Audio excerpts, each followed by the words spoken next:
A righteous man married to a righteous woman.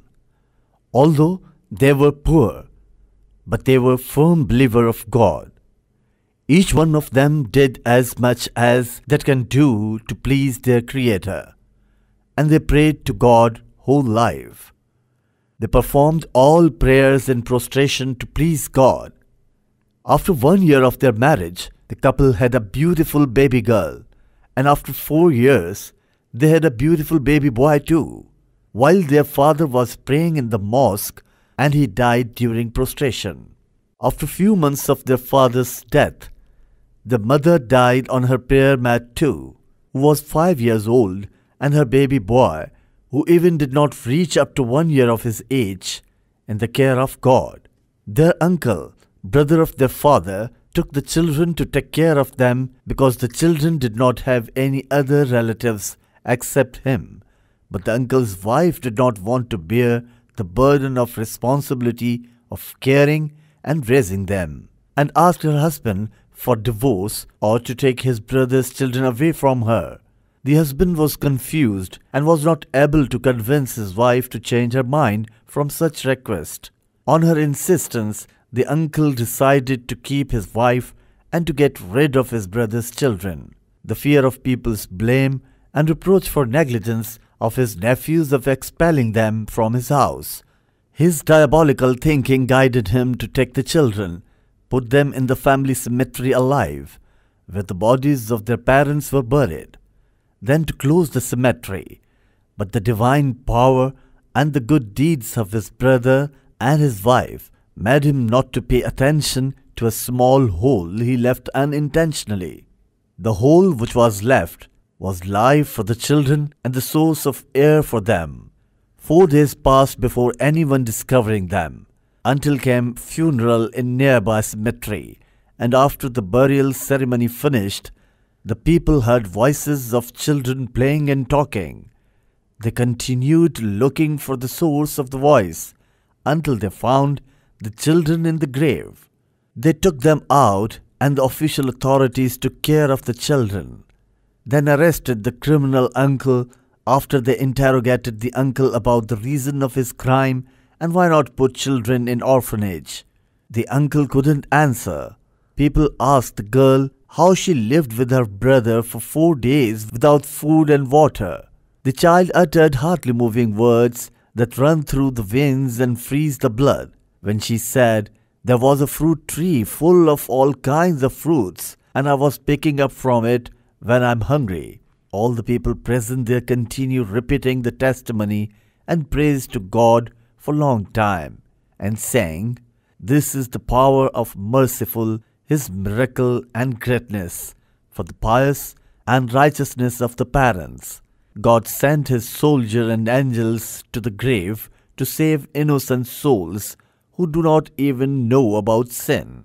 More than 50 families proposed to take these 2 children to take care of them and raise them, but the uncle accepted the prison sentence, divorced his wife, and told everyone that she advised him to expel his brother's children.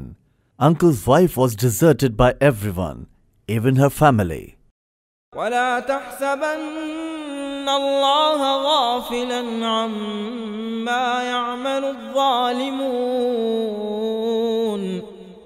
إنما يؤخرهم ليوم تشخص فيه الأبصار مهطعين مقنعي رؤوسهم لا يرتد إليهم طرفهم وأفئدتهم هواء وأنذر الناس يوم يأتيهم العذاب فيقول الذين ظلموا ربنا أخرنا إلى أجل قريب نجب دعوتك ونتبع الرسل أولم تكونوا أقسمتم من قبل ما لكم من زوال وسكنتم في مساكن الذين ظلموا أنفسهم وتبين لكم كيف فعلنا بهم وضربنا لكم الأمثال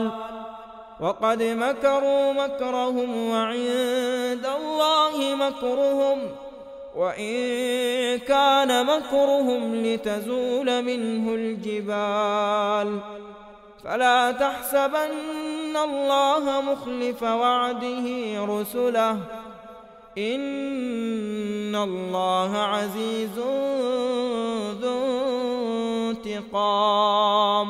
The schoolgirls went to trip by bus to archaeological site. After they left the bus, each girl started to draw, write or take pictures. One girl went to a far place from the other girls. When leaving time was due, the girls rode the bus. When that girl heard the sound of the bus, she dropped everything in her hand and started to run after the bus and screamed. But no one noticed her, and the bus became far. The girl began to walk and she was afraid. When the night came and heard the voices of the wolves, she became more afraid. Meanwhile, she saw a small cottage. She was happy and went to it. This cottage was inhabited by a poor young man. She told him about her story. He said to her, "Okay, sleep tonight here, and tomorrow I'll take you to the place where you came from, so that the bus will take you. You'll sleep at the bed, and I'll sleep on the ground." The girl was beautiful and from a rich family. Most of the young men dreaming to marry her because of her best morals and ethics and her distinction from other girls. Since she was afraid that night, she did not sleep. She saw the young man more than once reading a book, then went to blazing candle, put it off by his finger, and then come back until his 5 fingers burnt. She thought the young man is from jinn. ومن الناس من يشري نفسه ابتغاء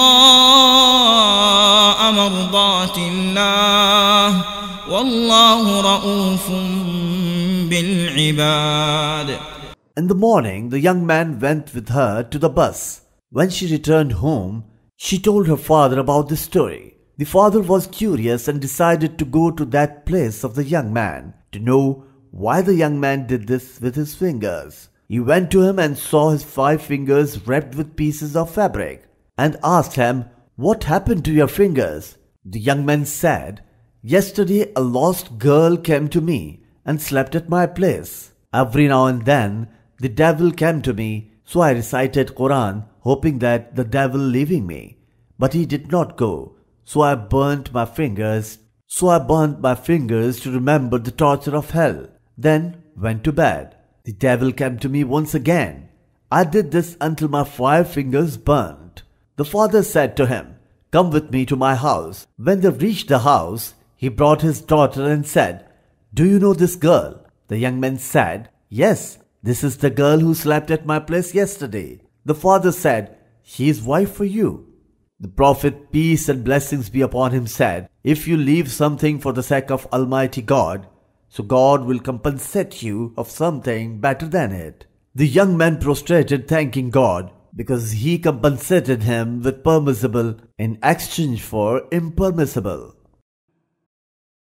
من عمل صالحا من ذكر أو أنثى وهو مؤمن فلنحيينه حياة طيبة ولنجزينهم أجرهم بأحسن ما كانوا يعملون.